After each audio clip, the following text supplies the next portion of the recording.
20,000 करोड़ का loss to public exchequer हुआ, 20,000 करोड़ का घोटाला हुआ।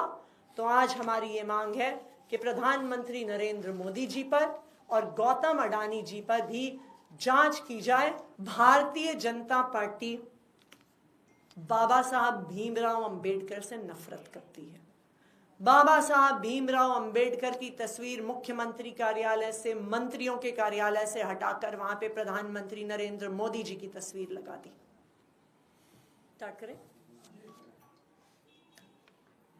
आज दिल्ली विधानसभा में सीएजी ऑडिट रिपोर्ट, दिल्ली सरकार की एक्साइज पॉलिसी पर 2017 से लेकर 2021 तक की ऑडिट रिपोर्ट दिल्ली विधानसभा के पटल पर प्रस्तुत की गई। इस रिपोर्ट में 8 चैप्टर हैं।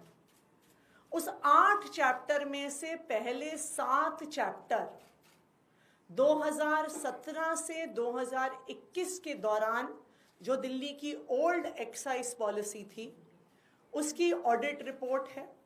उस पॉलिसी की खामियां हैं, उस पॉलिसी में क्या क्या करप्ट प्रैक्टिसेस थी उनको उजागर किया गया है। और एक चैप्टर जो दिल्ली सरकार द्वारा लाई गई न्यू एक्साइज पॉलिसी थी उस पर है। सबसे पहले मैं ये कहना चाहूंगी कि दिल्ली सरकार ने, आम आदमी पार्टी की सरकार ने लगातार बार बार ओल्ड एक्साइज पॉलिसी में हो रहे भ्रष्टाचार को दिल्ली वालों के सामने रखा। आम आदमी पार्टी की दिल्ली सरकार ने बार बार उजागर किया कि किस तरह से ओल्ड एक्साइज पॉलिसी में ब्लैक मार्केटिंग हो रही थी, कि किस तरह से ओल्ड एक्साइज पॉलिसी में शराब के दाम को इन्फ्लेट किया जाता था, किस तरह से लिकर मैन्युफैक्चरर्स ज्यादा मुनाफा कमाते थे गलत दाम बताकर। आम आदमी पार्टी की सरकार ने बार बार बताया कि किस तरह से ओल्ड एक्साइज पॉलिसी में हो रहे भ्रष्टाचार की वजह से, ब्रांड पुशिंग की वजह से लगातार हरियाणा से, यूपी से स्मगल होके शराब दिल्ली में आती रही। और आज आम आदमी पार्टी सरकार की इस बात पर सीएजी की इस रिपोर्ट ने मोहर लगा दी है कि ओल्ड एक्साइज पॉलिसी जो 2017 से 2021 तक चली उसमें हर प्रकार का भ्रष्टाचार हुआ। क्या कहती है ये सीएजी रिपोर्ट? ये सीएजी रिपोर्ट बताती है कि भ्रष्टाचार 2 तरीके से हो रहा था, कि कितनी शराब बेची जा रही थी उसमें भ्रष्टाचार था, क्योंकि जो पैसा सरकार के पास आता था वो हर बॉटल के हिसाब से आता था। तो जो, और ये सब जानते हैं कि जो शराब बेचने वाले थे वो किस पार्टी से जुड़े हुए थे, किस पार्टी के लोग थे जिन्हें शराब के ठेके मिले हुए थे, किस पार्टी के लोग थे जिनको शराब बनाने के ठेके मिले हुए थे। वो क्या करते थे? बॉटल बाय बॉटल जब एक्साइज कैलकुलेट होता था तो वो फर्जीवाड़ा करते थे ये दिखाने में कि कितनी बोतलें बेची गईं। अगर आप इस सीएजी रिपोर्ट के चैप्टर 5 पेज 44 पे देखिएगा तो ये बताते हैं कि 28% से ज्यादा भ्रष्टाचार ये शराब के ठेकेदार कर रहे थे।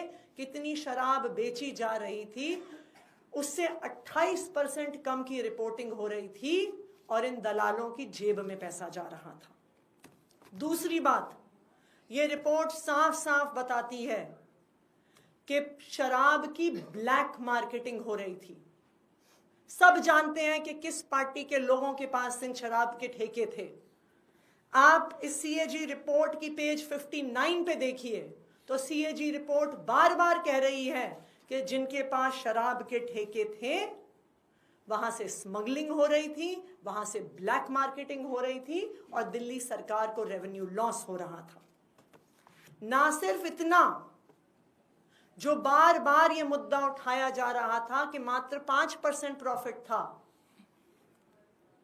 ये सीएजी रिपोर्ट ये दिखाती है। 7वीं में पढ़ने वाले बच्चे को भी पता है कि प्रॉफिट परसेंटेज कैसे कैलकुलेट होता है। Selling price minus cost price के आधार पर प्रॉफिट कैलकुलेट होता है। लेकिन इन शराब के ठेकेदारों ने गलत तरीके से कॉस्ट प्राइस को कैलकुलेट किया और 5% के नाम पर करोड़ों रुपए का मुनाफा कमाया। चैप्टर 6 पेज 58 ये सीएजी रिपोर्ट दिखा रही है कि किस तरह से गलत दाम दिखा कर देश भर से ज्यादा कॉस्ट प्राइस दिखा कर शराब के ठेकेदारों ने गलत तरीके से मुनाफा कमाया। ये सीएजी रिपोर्ट उसी बात को दोहरा रही है जो आम आदमी पार्टी की सरकार ने बार बार कहा कि ओल्ड एक्साइज पॉलिसी से दिल्ली के सरकारी खजाने को, एक्सचेकर को लॉस हो रहा है। ना सिर्फ इतना, इस पॉलिसी की वजह से लगातार स्मगलिंग होके दारू, शराब दिल्ली में आ रही थी। कहां से आ रही थी? उत्तर प्रदेश से आ रही थी, हरियाणा से आ रही थी। सब जानते हैं कि किस पार्टी की सरकार वहां पे है और उस स्मगलिंग से किसको फायदा हो रहा था। तो आज सीएजी की रिपोर्ट ने इस बात को साबित कर दिया है कि आम आदमी पार्टी की सरकार ने ओल्ड एक्साइज पॉलिसी को हटाकर सही फैसला लिया। सीएजी रिपोर्ट बताती है कि जो नई एक्साइज पॉलिसी थी, इंक्रीज्ड ट्रांसपेरेंसी थी उसमें ब्लैक मार्केट सेल्स को कर्ब करने के तरीके थे और उसमें दिल्ली सरकार के रेवेन्यू को बढ़ाने के तरीके थे। ये मैं नहीं कह रही हूं, आज मैं तो कई सालों से कह रही हूं, लेकिन आज सीएजी रिपोर्ट बता रही है अपने 8वें चैप्टर में कि जो न्यू एक्साइज पॉलिसी 2021 में दिल्ली सरकार, आम आदमी पार्टी की सरकार लेके आई, उस एक्साइज पॉलिसी के माध्यम से दिल्ली सरकार का खजाना बढ़ना चाहिए था। उस पॉलिसी में ट्रांसपेरेंसी थी, उस पॉलिसी में स्मगलिंग रोकने के तरीके थे, उस पॉलिसी में ब्लैक मार्केटिंग रोकने के तरीके थे। और जैसा हमने देखा, यही पॉलिसी पंजाब में इंप्लीमेंट हुई। और जब पंजाब में 2022 में ये पॉलिसी इंप्लीमेंट हुई तो हम देख सकते हैं 2021-22 में पंजाब का एक्साइज रेवेन्यू 6,158 करोड़ था, जो नई एक्साइज पॉलिसी के आने से मात्र एक साल में बढ़कर 8,841 करोड़ पर पहुंच गया। और 2024-25 में अब फाइनेंशियल ईयर खत्म होने वाला है, प्रोजेक्टेड एक्साइज रेवेन्यू 10,146 करोड़ है। यानी 2021 से 2025 में इस न्यू एक्साइज पॉलिसी से, जो ट्रांसपेरेंट है, जो स्मगलिंग रोकती है, जो ब्लैक मार्केटिंग रोकती है, उसमें पंजाब में 65% इंक्रीज इन रेवेन्यू हुआ है। सीएजी रिपोर्ट ये भी बताती है कि अगर ये पॉलिसी दिल्ली में ठीक तरीके से इंप्लीमेंट होती तो दिल्ली की एक्साइज रेवेन्यू 4,108 करोड़ से बढ़कर 8,911 करोड़ तक पहुंच जाता, मात्र एक साल में। तो अब जो सवाल दिल्ली वालों के सामने है, अब जो सवाल देश के सामने है कि एक खराब पॉलिसी हटाकर एक अच्छी पॉलिसी लाई गई, एक ट्रांसपेरेंट पॉलिसी लाई गई, लेकिन उस पॉलिसी का ठीक से इंप्लीमेंटेशन नहीं हुआ तो वो 8,900 करोड़ तक सरकार का खजाना नहीं पहुंच पाया, 2,000 करोड़ कम रह गया। तो ये 2000 करोड़ कम रहने के पीछे किसका हाथ है? किसने रोकी इस पॉलिसी की इंप्लीमेंटेशन? किसने ये 2000 करोड़ का सरकारी खजाना बढ़ने से रोका? इस सीएजी रिपोर्ट के आधार पर उस पर इन्वेस्टिगेशन होना जरूरी है और मैं उम्मीद करती हूं कि उस पर इन्वेस्टिगेशन होगा, क्योंकि ये इंप्लीमेंटेशन रोकने के पीछे 3 लोग जिम्मेदार हैं। सबसे पहले भारतीय जनता पार्टी के लेफ्टिनेंट गवर्नर सबसे पहले कसूरवार, जिन्होंने न्यू एक्साइज पॉलिसी इंप्लीमेंट नहीं होने दी, बीच में रोड़े अटकाए, उस पॉलिसी को जमीनी स्तर पर नहीं उतरने दिया। कसूरवार number 2 central bureau of investigation, जिसने इस पॉलिसी का 1 साल पूरा होने से पहले इस पॉलिसी के आधार पर एफआईआर करी। कसूरवार नंबर 3 इन्फोर्समेंट डायरेक्टोरेट, जिन्होंने इस पॉलिसी खत्म होने के 1 साल पहले ही इस पॉलिसी पर ईसीआईआर करी।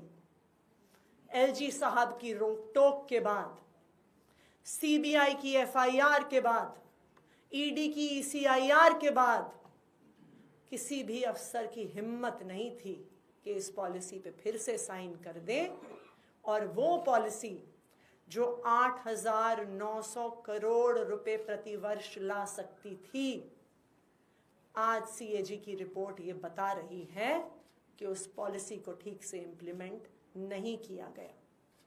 तो आज हमारी ये मांग है कि भारतीय जनता पार्टी के एलजी साहब, भारतीय जनता पार्टी की सीबीआई और भारतीय जनता पार्टी की इन्फोर्समेंट डायरेक्टोरेट पे इन्वेस्टिगेशन हो।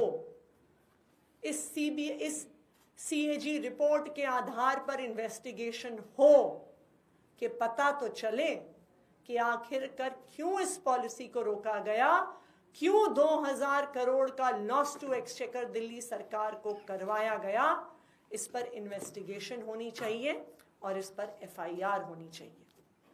लेकिन हमारी आज एक और मांग भी है कि जो 2000 करोड़ रुपए इस सीएजी रिपोर्ट में सामने आए हैं, इसके साथ साथ देश के सामने एक 20,000 करोड़ रुपए का घोटाला भी सामने आया है।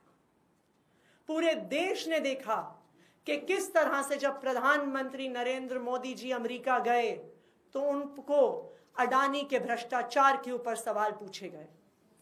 किस तरह से न्यूयॉर्क के प्रोसिक्यूटर्स ने अडानी की पावर कॉरपोरेशंस के भ्रष्टाचार पर इंडाइटमेंट किया है।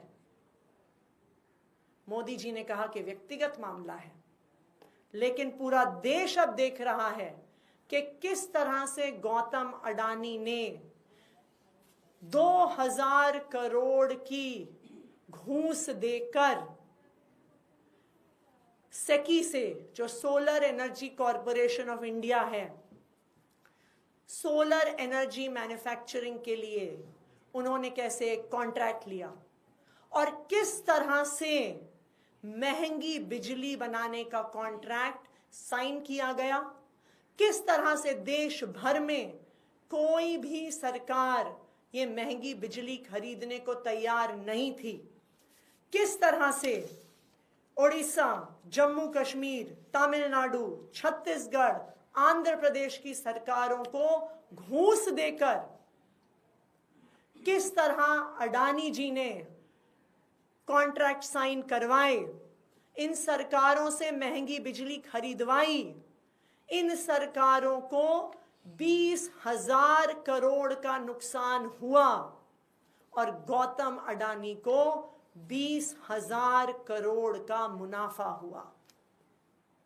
तो आज आम आदमी पार्टी देश के सामने 2 मांग रख रही है।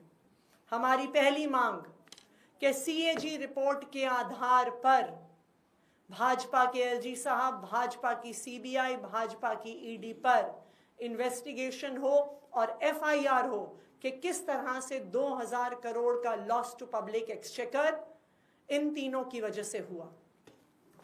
आम आदमी पार्टी की दूसरी डिमांड कि अडानी के बिजली घोटाले पर, अडानी के 20,000 करोड़ के बिजली घोटाले पर अडानी जी और उनके दोस्त मोदी जी की जांच की जाए कि देश की 5 सरकारों के माध्यम से इस देश के 20,000 करोड़ का लॉस टू पब्लिक एक्सचेकर हुआ, 20,000 करोड़ का घोटाला हुआ। तो आज हमारी ये मांग है कि प्रधानमंत्री नरेंद्र मोदी जी पर और गौतम अडानी जी पर भी जांच की जाए अडानी के इस 20,000 करोड़ के बिजली घोटाले पे। Thank you. मैम, 3 दिन के लिए आप लोगों को सस्पेंड कर दिया गया है विधानसभा से। आज की कार्रवाई में हंगामा जो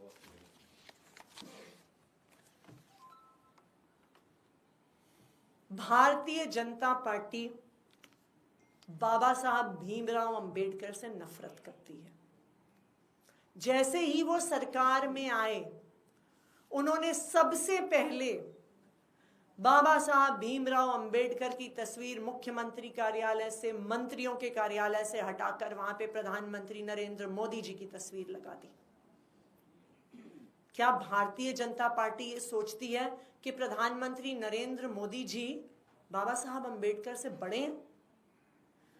आज सदन में जब आम आदमी पार्टी ने बाबा साहब भीमराव अंबेडकर के नारे लगाए तो हमें सदन से निकाल के बाहर फेंक दिया गया। जब भारतीय जनता पार्टी ने मोदी जी के नाम के नारे लगाए तो किसी को बाहर नहीं किया गया। आम आदमी पार्टी के विधायकों को 3 दिन तक निलंबित इसलिए किया गया है क्योंकि भारतीय जनता पार्टी सदन में बाबा साहब अंबेडकर का नाम भी नहीं सुनना चाहती, बाबा साहब अंबेडकर की तस्वीर नहीं देखना चाहती। बाबा साहब अंबेडकर से नफरत की वजह से बाबा साहब अंबेडकर के नाम लेने वालों को, बाबा साहब अंबेडकर की तस्वीर दिखाने वालों को आज दिल्ली विधानसभा से 3 दिन के लिए निलंबित किया गया है। लेकिन मैं भारतीय जनता पार्टी को बता दूं, आज भारत के दबे कुचले वर्ग को, भारत की महिलाओं को, भारत के दलितों को अगर बराबरी का अधिकार इस देश में मिला है तो सिर्फ और सिर्फ बाबा साहब भीमराव अंबेडकर की वजह से मिला है। वो 3 दिन तक हमें सदन से तो बाहर निकाल सकते हैं, लेकिन जो देश के लोगों के दिलों में बाबा साहब अंबेडकर का नाम है, बाबा साहब अंबेडकर की तस्वीर जो हम लोगों के दिलों में रहती है, देशवासियों के दिलों में रहती है, उसको वो नहीं निकाल सकते हैं। और जो उनको बाबा साहब अंबेडकर से नफरत है उसका जवाब उन्हें देश के लोग जरूर देंगे।